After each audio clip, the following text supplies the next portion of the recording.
morning. Good morning. How the devil are you doing this fine day? Me? I'm at the beginning of what looks set to be a week from hell. It was an early start this morning because my weekly email newsletter had to go out first thing on a Monday morning. And you can read the contents of that of that newsletter using the link that I'm about to post in the chat. Actually, let me do that while I'm thinking about it. There we go. You should be seeing that any second now. Yes, I was up early this morning. I have to be up early tomorrow because I'm taking my son and his girlfriend to the airport so they can jet off to Vienna to celebrate Valentine's Day. On Wednesday, I'll be broadcasting this show as usual, but I'll be back here in the evening for our car park demolition webinar with Mike Keogh of C&D Engineering Consultants. So by the time Thursday rolls around, I will probably be fast asleep when this show's going on. Then I'm off to the airport again, not for myself. This time I'm taking my daughter, one of her mates, as they jet off to Berlin for a long weekend. And then I can sleep. So without further ado, and while I'm still awake, let me roll the intro, post the question of the day, and get this show on the road.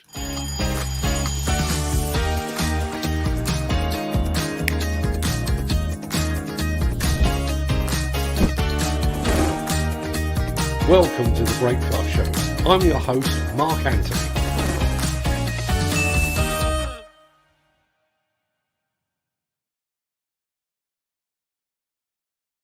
It is Monday, the 13th of February. Welcome to the Breakfast Show.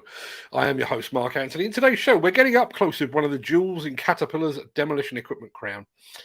Technology brings semi-automation to the field of materials handling. And have you heard of link belt? What about pink belt? Plus, I will finally be revealing which major manufacturer has kept me waiting to be paid for more than 7 months. And we'll get to all of that in just a second. But first, let's see who among the rich and the shameless will be celebrating a birthday on this day of days. Happy birthday! And it's many happy returns to the first man to break the sound barrier, Chuck Yeager. Incidentally, somebody mentioned that he would be the person they'd most like to meet the other day, and I had no idea who he was. Weird how these things come about. It's also happy birthday to Vertigo actress Kim Novak. Happy birthday also to talk show host Jerry Springer, Peter Talk of the Monkees, singer Peter Gabriel, footballer Liam Brady, and to Peter Hookie of New Order fame, to comedian Hugh Dennis, singer Robbie Williams, and to former Stig racing driver Ben Collins. But far more importantly, today marks the birthday of a former punk band frontman turned author and actor, raconteur. In fact, he's the man that inspired me to write both volumes of our Sight for Sore Eyes books, Mr. Henry Rollins. Many happy returns to them, one and all. Now, before we get the show properly underway, here's a quick reminder of our question of the day.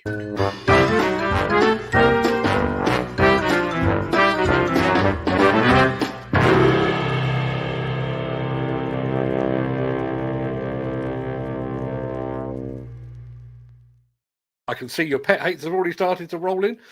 Keep them coming. Looking forward to reading those. At the end of the show, you'll be hearing about one of my pet hates, but we'll get to that after this.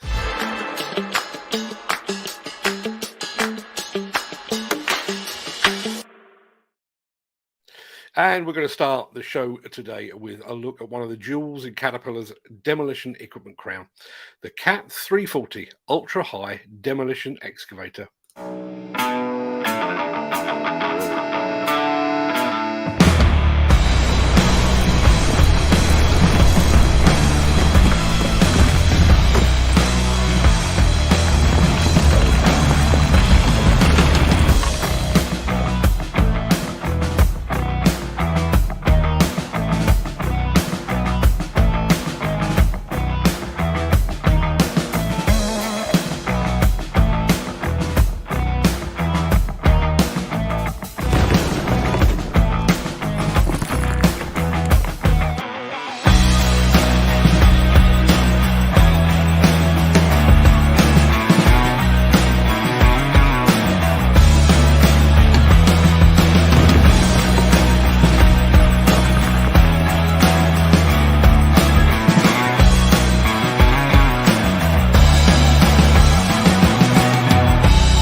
I was going to say something then. Oh, yes.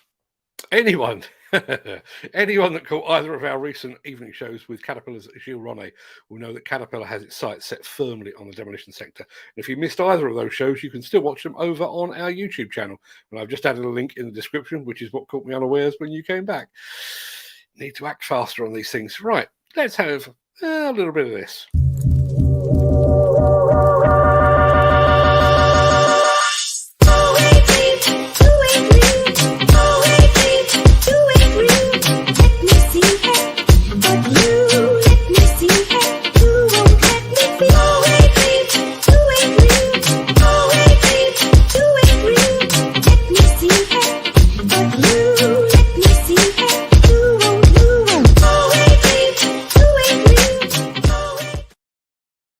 A week or two ago, as part of our ConExpo countdown, we brought you details of what excavator and crane manufacturer Linkbelt was scheduled to have on display in Las Vegas next month. Well, that was Linkbelt, not to be confused with Pinkbelt.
Pretty awesome, right? Reminds me of the Demo Diva company, the livery they use down in New Orleans. Can't wait to see that one in the flesh. And somebody's going to walk away having, well, bid for that in the charity auction. Looking forward to seeing that.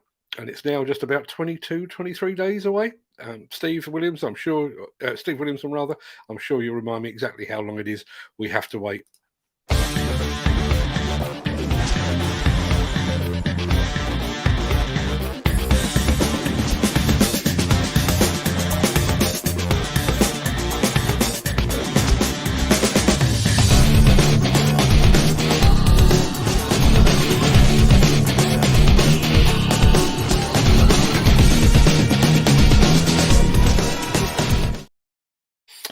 I'm just going to answer this one very quickly. Gary Muirhead, morning Gary. Did JCB not do something similar for cancer research? I believe they did. They also did something very similar for Pride Month, at least once, possibly twice as well. Yeah, I'm fairly sure. If Nick Drew is still about, I bet he's got a photograph of the pink JCB readily to hand. Possibly. We shall see. Now, machine operation is generally divided into three categories. There's a traditional form of machine operation in which the functions are controlled entirely by a man or woman sat in the machine's cab. There's remote control, in which the machine's functions are controlled by a human, not in the machine's cab, but close by. And then there's autonomous control, in which the machine effectively controls itself using artificial intelligence and machine learning. But there's another way, a way in which man remains at the controls, but the machine takes care of the repetitive bits. Take a look at this.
Kind of reminds me of the cruise control in my car, and I love the cruise control in my car. Al Grierson has just said, morning. By the way, good morning, Al.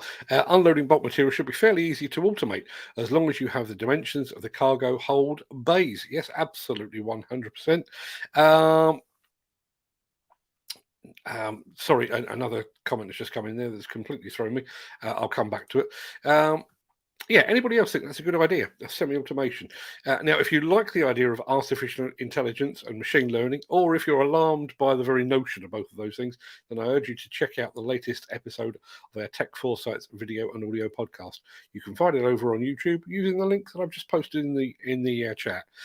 Now, I think we need one of these. Since the finance bill came into effect in April, the construction industry has seen a surge of fuel thefts. The rising cost of living has placed an additional risk of theft by employees and contractors, as well as opportunistic thieves. By using diesel dye and placing warnings of its use, you are sending a clear message that this is your fuel.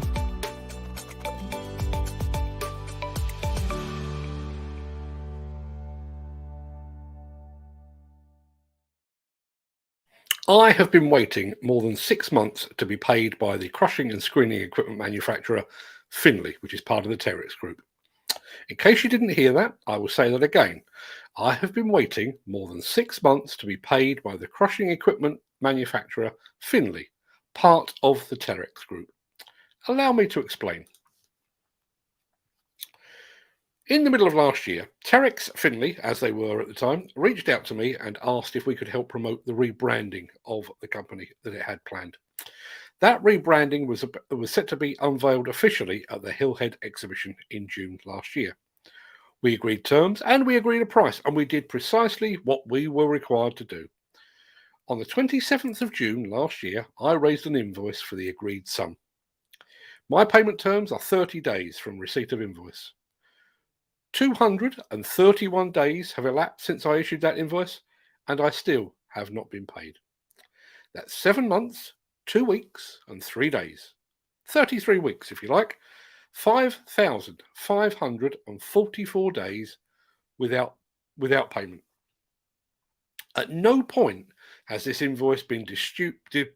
At no point has this invoice been disputed in any way. It just hasn't been paid.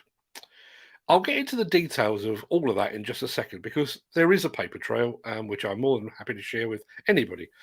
Now, I've never worked for Finley or for the Craic Group ever before, so I have no idea if this is typical practice for the company or not. But the way in which the company has avoided settling the bill to date does typify the manner in which the wider industry sits on money for as long as possible, generally at the expense of suppliers much smaller than themselves. So under normal circumstances, I issue an invoice, and roughly a month later, the money lands in my bank account. I recently invoiced Caterpillar, the biggest construction equipment manufacturer in the entire world, and I was paid within 3 weeks. No questions asked. I invoiced XCMG, the third biggest construction equipment manufacturer in the world, just recently as well. They paid me in 4 days. Finley, quite another matter. I first chased my original invoice when the agreed 30 days had elapsed and received no reply. I chased it again at the 60-day mark and was told that I had to fill out the company's preferred supplier form. Now, rather than sending me the actual form, I was sent 2 photos of the form in order to fill it out. So I basically had to recreate it and supply all the information that had been requested. Now, I would point out that all the information required to actually pay my invoice was already on the invoice. All you need is my name, my bank account name, the bank sort code, and the bank account number, all of which was provided. Having returned the form, I waited and I waited and I waited a bit more. In November and December last year, I chased the payment both via email and via LinkedIn message to the person that had approached us in the first place. Radio silence.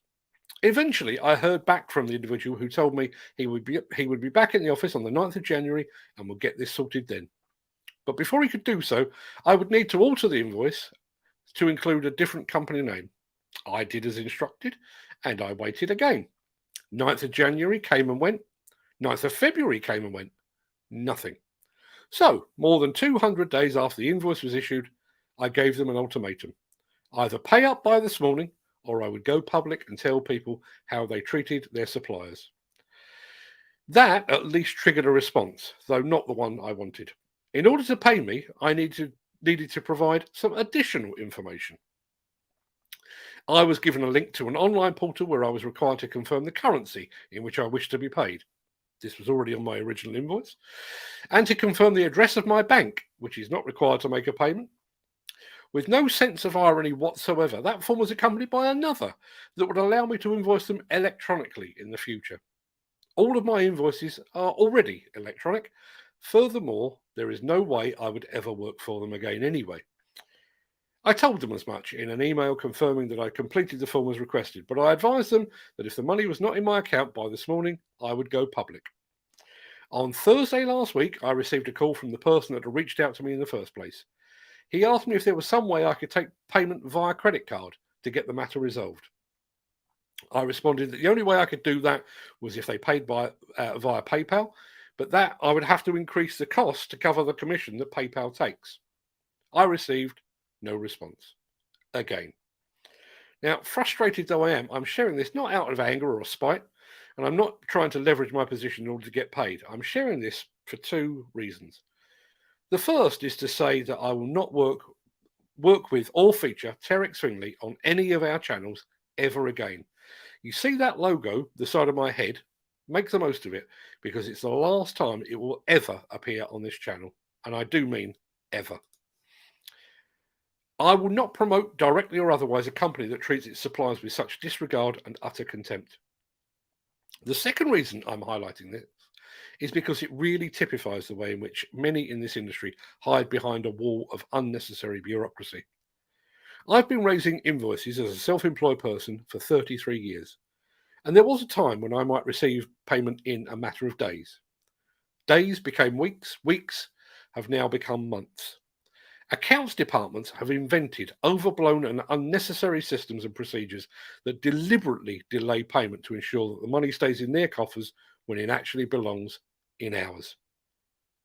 Now, under normal circumstances, I wouldn't like to air my dirty laundry in public. But Finley, part of the Terex group, used us to spread the word of their rebranding across our social media channels.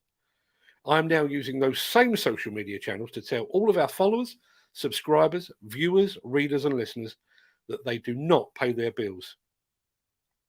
And this is merely stage one.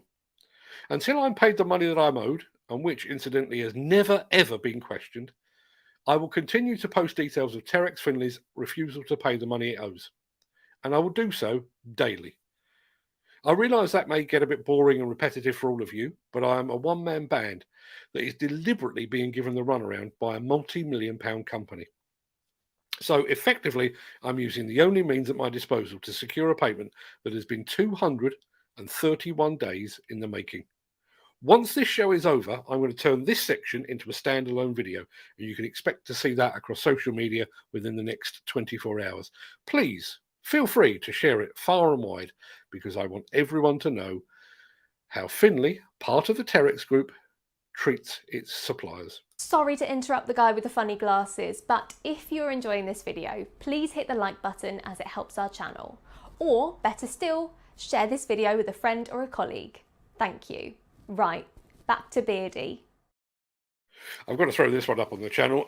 We've had a message here from YouTube, a guy called Rob Roman. I hope I'm pronouncing that right. What's the main idea behind this channel? Oh, oh, there's a can of worms if ever I heard one. The channel started as Demolition News, allied to demolitionnews.com. You can find that by going to Google, demolitionnews.com. But after the pandemic, we were unable to produce our magazine as usual, and therefore we started live streaming. The live streaming became a daily thing. So what we're doing daily is right here. This is what you're watching. This is news and views from the demolition and construction industry, based in the UK, but broadcast globally. Rob, I hope that satisfies you. And I also hope that's something that you're into, because I'd love to get you to stick around. Please do me a favor. Hit the like button if you would be so kind. Hit the subscribe button if you would be so kind. And go one stage further. Hit that little bell over on YouTube, and that will remind you every time that we go live. Now, I can't remember if I've done this one or not. Let me do it anyway. Sorry to interrupt the guy with the funny glasses, but if you're enjoying this video, please hit the like button as it helps our channel. Or, better still, share this video with a friend or a colleague. Thank you. Right, back to Beardy. Right, that pretty much wraps up the main part of this morning's show. I'm going to roll the outro in just a second before leaping gazelle-like over into the chat to see what you're all saying today. If you can't stick around for that, then please stay safe, look after yourself, your family, your friends, and your colleagues. Have a great day, and thanks for watching. But if you do have the time and the inclination, I'll see you on the other side of this for the Craic, and it looks like there's going to be plenty to talk about because there's been lots of comments this morning. So stand by for that after this.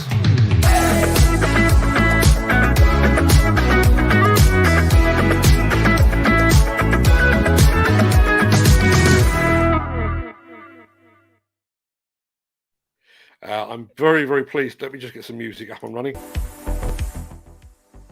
I'm very pleased to see that bribery and corruption is alive and well over on YouTube. Rob Rowan has very, very kindly responded to say, I'll hit like if you watch my video, wink. Rob, as soon as the show is over, I promise I will do precisely that. Let me go back to the very beginning of the chat. I think Steve Williamson was the first off the mark. Thank you for sending me a couple of videos this morning, Steve. Literally haven't had a chance to properly look at them yet, purely because, as I mentioned earlier, early start. Had to get our Tech Foresight's podcast up and out. Also had to get our weekly column up and out as well, which you can read over in the using the link in the chat. Now let me just see. No, I don't need to do anything with that. You've already got it. Gary Muirhead was second off the mark. Morning, Gary. Thank you very much indeed for being here. I am planning, just so everyone knows, for for those of you that are here a lot, you will know that I have this little beauty here. You can't really see it there. You see all those letters there. There you are. You see that K? If I press that, it says "Good morning, Ken" to Ken Hatcher. See the G? That's "Good morning, Gary." L is for Lou Carney. N is for Nick Drew. M is for Mick Norton. P is for Peter Ferguson, Peter McKenna, or Peter Haddock. J is for Jim Turner, and A is for Al Grierson. I am planning at some point in the next day or two to update all of those to make them a little more personalised and to add a few more. And Steve Williamson, you'll be getting your own button at some point while I'm doing that. There he is. Mr. Drew is in the house. Morning, Nick. If you want to find out what Takuchi you've got up their sleeve, was it Takuchi or was it Yanmar? It was one of those two. If you want to find out what a mini excavator manufacturer has got up its sleeve for ConExpo, go and check out the Digger Man blog. I glimpsed at it for about that long, and I've completely forgotten what it was he was saying. But go and take a look. Ken Hatcher is here as well. Good morning, Ken. I'm going to update yours. I think henceforth, I'm going to stop referring to you as Ken. You will be known as Sprocket Man. Elton John will be incredibly proud. Al Grierson is here as well. Morning, Al. He says, good morning, Mark. Good morning, gang. Good morning, gang, indeed. Thank you very much indeed for joining us, Al. Always a welcome from Luxembourg. My question of the day. There's the there is the link for my weekly column, which is, if you were here for the Saturday Social, it's that condensed and perhaps a little better articulated. And I think the headline is something like "Held Together by Sticking Plasters," and I'm talking about all of the things that we do in the demolition and construction industry that just basically cover up a shortcoming elsewhere. Go and take a look. Let me have your thoughts. My question today was this: what is your pet hate? As you can probably imagine, being paid late. Being paid late is one of my pet hates. I have an endless list of other pet hates. Piers Morgan would be very, very close to the top of that list, but there's lots and lots and lots that get my goat. Mick Norton's here. I'm going to see what your pet hates are in a second. Good morning to Mick Norton. I mentioned the fact that my son is headed off to Vienna tomorrow morning, one of the most beautiful cities around. I totally agree. Haven't been for about maybe 7 years, I guess. Last time I was there, actually, I was with the European Demolition Association. But don't really remember a great deal of what the Demolition Association were doing. But I do remember drinking malted coffee and eating Saka torts until I felt sick. It's a fantastic way to spend a long weekend. Pet hate from Ken Hatcher. Digging tarmac without a hammer. Yep, I would imagine that would get pretty infuriating. Steve Williamson says pet hate on site is draining cuttings lying about when trying to backfill. All of these are industry related, and I probably should have said I was opening the field. Pet hates as a general, but pet hates from the industry, more than happy to take those. Dirty, filthy windows on my machine. You've mentioned that before, Gary, and I can sense this is a deeper underlying issue with you, and so it should be. Recommendations. you have now. My son and his girlfriend are going as a couple. So the gardens of Schloss Schloenbrunn, possibly, are amazing. I can see them getting into that. The two central museums are superb. They well may be, but if you knew my son, you would realise that suggesting a museum is probably inappropriate. My son will come back with photographs of about 47 different coffee shops that he visited, and not much else. Jim Turner's here as well. Morning, Jim. Thank you very much indeed for joining us. Just to let you know, we've although it doesn't say YouTube there, as you can see, we've got a new YouTube link which allows you to literally click one button and you can subscribe to the channel over there. I really would appreciate that. The more followers we get, the more we can do with our YouTube channel. So if you can go over there and give it a big old subscribe, I would be very grateful. Now, going back to my weekly column, which, as I say, is covering up shortcomings. One of the things that I mentioned in there, and I mentioned this on Saturday, is the fact that you can take an entirely blank field, nothing for miles around. It's a completely blank field. It's just some grass, maybe the odd insect, and maybe the odd rabbit hiding away. But the moment you declare that to be a construction site, you have to wear a hard hat, which seems like lunacy to me. Mick Norton, who is a mine of information, says, reference your concerns over head protection, construction head protection regulations. These regulations require the wearing of suitable head protection on all building and construction sites unless there is no risk of head injury, either from falling objects or by banging the head. Totally. However, we have a system in place within the industry that, rather than allowing site managers or individual site personnel to use their own discretion, they have decided to impose a blanket. If you're here, you wear a hard hat, and you wear safety goggles, you wear safety boots, you wear PPE, you wear everything. Because it's easier to just say, wherever you are, whatever you're doing, hard hat, glasses, gloves, boots, high-vis. It's easier to do that. And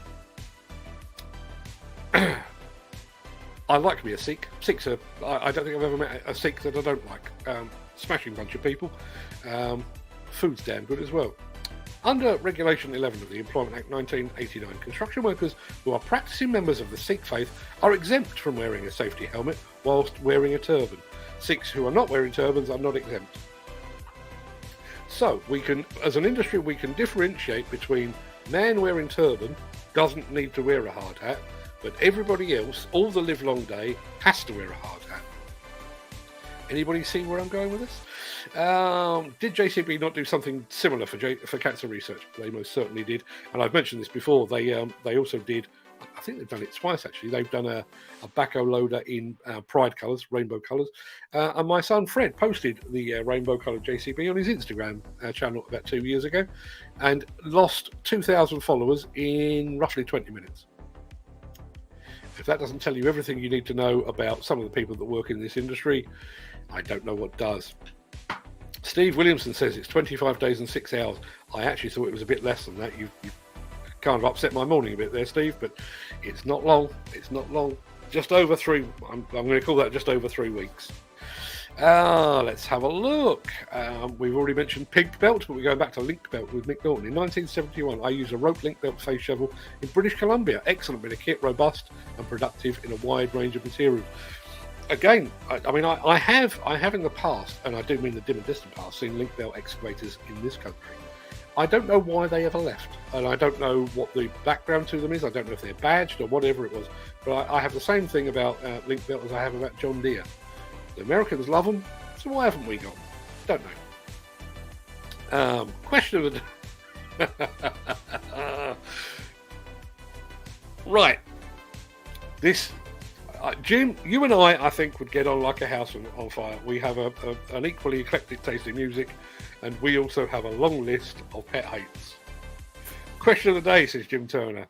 Jesus, where do I start? Folks constantly saying it's not my job when there's something they're usually too thick or lazy to get off the machine to do. Love that one. Also, people that ask your opinion about how to do something, and then when you tell them your opinion, they then ignore it and try and convince you that their way is better and expect you to agree with them. Why don't they grow some backbone and trust their own judgment, or leave the decision making to someone more confident?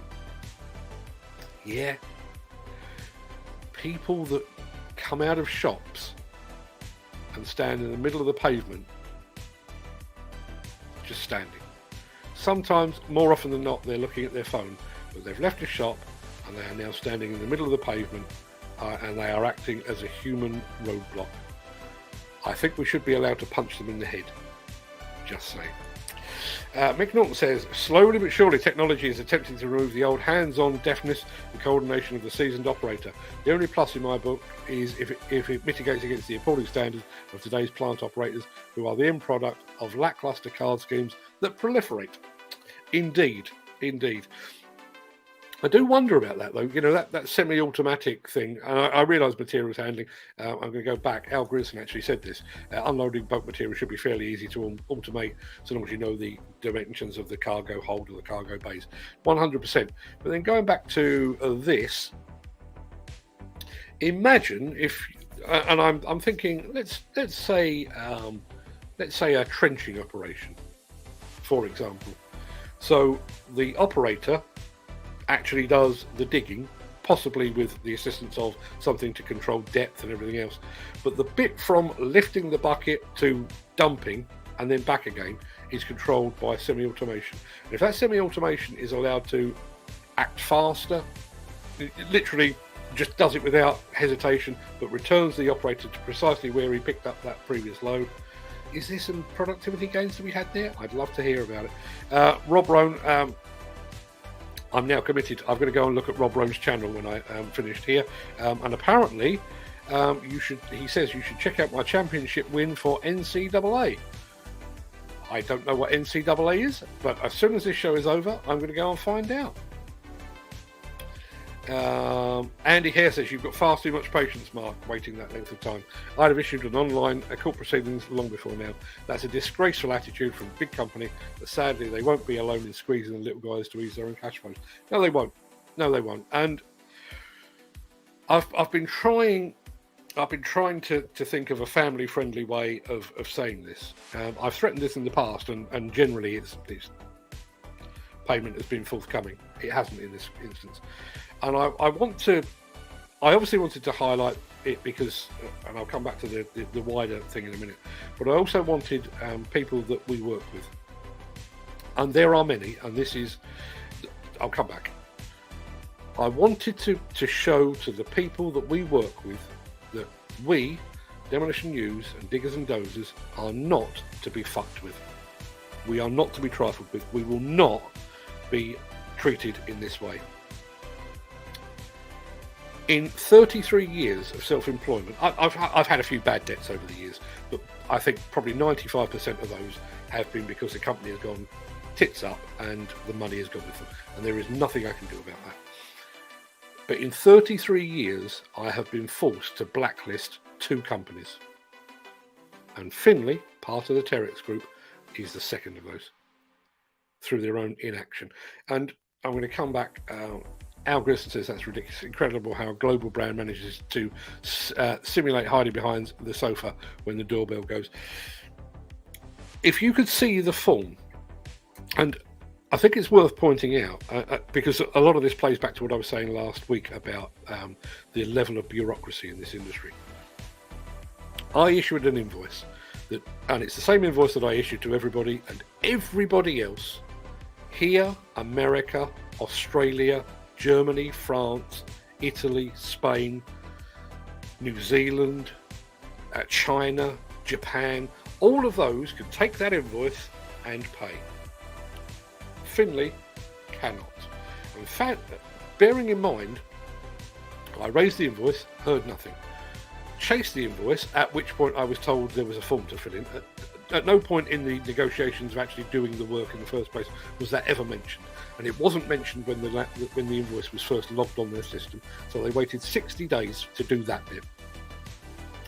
And the form, it's a monster. You know, it's more than A4, and a lot of it is stuff that's already on the invoice: bank account number, SWIFT code, IBAN code, SORT code, and all of those sort of things. But it then goes into, currency you want to be paid in. It's on the invoice. Address of your bank. It's on the invoice. Grandmother's brother's 14 time removed cousin inside leg measurement, and it's all to stall and delay payment. But having done it, having sent the details of the form, so they had that back in around about September, off the top of my head. Nothing. October, nothing. November, nothing. So chased it again, and nothing. December. Yes, you need to fill in more of the form. We didn't send you the right form because we only sent you a photograph of it, which is incompetence at the highest level. So here's a link to the full form. Can you do that? Change the name on the invoice and reissue it, which I did. 9th of January, I'll be back in the office. We'll get this sorted. 9th of January came, nothing. 9th of February came, nothing. And then I was told more information was required. None of this is real. This is all invented. This is totally 100% invented. As an example, right, I could, just because he's in the chat and because he happens to be here, Andy Hare runs Northern Track. makes a damn fine attachment. I could hit Andy with an invoice in, I don't know, 30 seconds from now, and he could pay it by return. He doesn't owe me any money, so there's no point in me raising him an invoice, but I could do that, and he could do that. A backed payment, so long as you've got the sort code and the bank account number and the name of the account, you can pay that in an instant. You can. They have chosen not to. Craic probably got a massive stand at ConExpo. They did when I went, one of the biggest. They may well have, but I won't be setting foot on it. You know, I'm not planning to differentiate. As you know, they make a proud boast of the fact that Finley is part of the Craic family. Fine, I'll write the whole Craic family off. Makes no odds to me. I have no qualms. I mentioned earlier, I've already written off an excavator manufacturer. They will never appear on this channel for exactly the same reason. They didn't pay their bills. Sodom. No way. No way are they being circulated. And bearing in mind, this is not a boast about our figures, but between Demolition News and Diggers and Dozers, if you take in YouTube, Facebook, Twitter, LinkedIn and Instagram, we are way, way, way over 1 million followers. And nobody follows these channels out of charity. They follow it because they are into construction and demolition equipment. So they're after today, that's 1 million people that will be aware of how Finley, part of the Craic group, treat their suppliers. There we are. Jim Turner, fair play, Mark. Keep dogging them daily. Hope they pay soon, and when they do, hope this acts as a lesson to them not to mess anyone about in the future. It won't. It won't. Unfortunately, there is. I don't believe for one moment that I'm the only person being treated like this. I bet there's hundreds, possibly thousands. Rob Rone's back again. Did you learn to do the production of this channel on your own? How long did it take you to hammer out how to make things work? Yes, I did teach myself. How long did it take you to hammer out how to make things work? It'll be 3 years soon, and I'm still learning. But I'm better at it now than I was when I started. And I want to answer this question as well. Are you streaming only on YouTube? I see they are LinkedIn profiles. We're actually multi-streaming. We're streaming to LinkedIn, to Facebook, to YouTube, and also to Twitter as well, because we have followers on all of those. This is becoming a live streaming tutorial. Rob, how are you pulling all these comments together into the video like that? What program are you using? StreamYard, and it is free. I mean, we're using a paid version because we're doing some other bits and pieces, but it is free. You can go live on StreamYard right now, free. David Weil is here as well. Good morning, David. Thank you very much indeed for joining us. Let's see. Mick Norton, question of the day. Pet hates people who talk during a movie. People who talk during a movie when I'm at home is bad enough. But people that talk during a movie in a cinema, again, I think we should be allowed by law to punch them in the head. I think that's only right and proper. Why does it seem like I'm the only one here, but you're able to make it seem like there are so many people engaging in the chat with this video? It's because you're the only one that's commenting from our YouTube, Rob, simply. Most of our followers, or most of the people, we've only started broadcasting to YouTube in the last 2 months. We've had a YouTube channel for ages. We've only started broadcasting live to YouTube in the last 2 months. Our core audience is over on LinkedIn and on Facebook, and increasingly on Twitter as well. So don't feel lonely. This channel is like a fever dream. Yeah, I've heard it called worse. Nick Drew, can't find the pink JCB, but I did this blog last week on pink Cabelcos down under. So if you're into pink machines, go and have a look in the chat. You will see there is a link from Mr. Drew, and I haven't seen it, but I'm sure it's pretty damn fine. The younger generation's constant use of the words "in it" and "babe." Oh, in it. Oh, I feel triggered all of a sudden. Yep, that's a punch in the head job as well, I think. Steve Williamson says, I sent you a picture of the pink JCB with the pink Kinshofer Knox tilt rotator. I saw that come up on my phone. Unfortunately, Steve, there's no way I can get it off my phone onto here while I'm live, if you see what I mean. I'll see if I can feature it tomorrow, maybe. Let's see how we go. Championing the productivity gains on equipment are always worthy of consideration at any time, but it's compromised when card schemes and trade associations insist that cycle dumpers should only travel with struck loads. Yes, struck loads, because we all abide by that. It's much the same as no ADT has ever been fitted with greedy boards, because the operator's manual says not to do that. Right? No, that's exactly the same comment, I think. Mick's here as well. Morning, Mark and all. Just bought myself a new laptop, so it'll be up in my own name tomorrow. I look forward to seeing it, in which case I may well have to update the button on my stream deck to welcome you. Question day, back in the day, being micromanaged. Micromanagement. Oh, God. I've done this to myself. I've asked you for your pet hates, and I agree with all of them. And yeah, 100% perfectly feasible to take account details, have it paid within 2 minutes all day long. As you said, it's a positive choice not to do it. They need action against them and some interest adding on to as well. Yeah, but I've never done that. I have, obviously, we all have the capability of doing that.